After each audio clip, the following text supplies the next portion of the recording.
Крыму подвели итоги об окончании учебного года. В этом году со школьной скамьей простились 6733 одиннадцатиклассника, которые успешно сдали экзамены и получили аттестат о среднем общем образовании.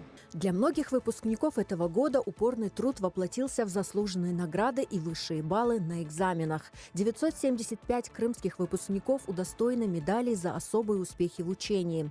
Золотые медали в этом году получили 526 школьников. 53 выпускника сдали единый государственный экзамен на максимальные 100 баллов. Из них 6 – крымские татары из разных уголков Крыма. Настоящей звездой экзаменационной кампании стала Зарема Изидинова, которая набрала максимальные 100 баллов сразу по двум сложным предметам – химии и биологии. Когда я увидела 100, это было, конечно, шоком для меня. На химию, наверное, была более бурная реакция, потому что, когда я увидела 100 по биологии, я сначала вот так замерла. Не было такого осознания ситуации, я даже не поняла, что произошло.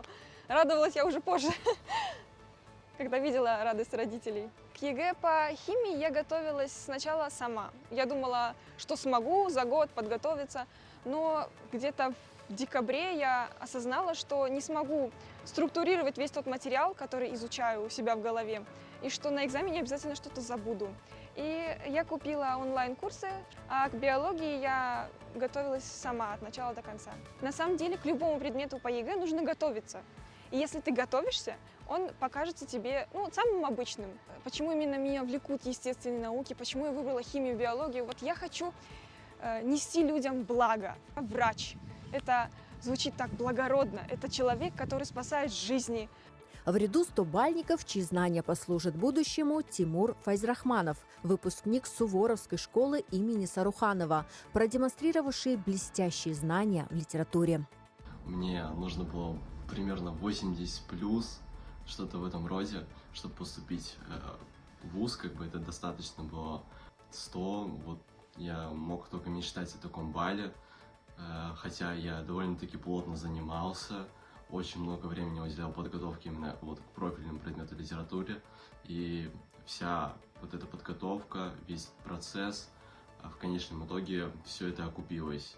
В планах на будущее сейчас поступить в Крымский федеральный университет на специальность графика, дизайн, на творческую какую-то профессию, потому что я в течение довольно долгого времени готовился именно к этому и понимал, что, скорее всего, моя профессия будет связана именно с чем-то таким творческим. Мне эта сфера нравится. Осман Акмуллаев, выпускник Симферопольской академической гимназии, отлично справился с профильной математикой, что является прочной основой для карьеры в инженерии, IT и любой точной науке. Так как с детства увлекался математикой, решил сдавать ее на ЕГЭ. Готовился я в онлайн-школе и благодаря этому смог сдать математику на 100 баллов. На самом деле перед ЕГЭ очень сильно волновался. Думал, что некоторые задания не смогу написать, в некоторых заданиях ошибусь. Но когда именно сел на сам экзамен, все это волнение прошло, и я сосредоточился на самом процессе. Честно говоря, я очень обрадовался. Я начал себя в какой-то степени накручивать, то, что в каких-то заданиях ошибся, в одном допустил ошибку. Но когда пришли результаты, оказалось, что все правильно. Честно, очень обрадовался. Я сейчас думаю над профессиями программиста и инженера, но больше склоняюсь к программисту в области искусственного интеллекта.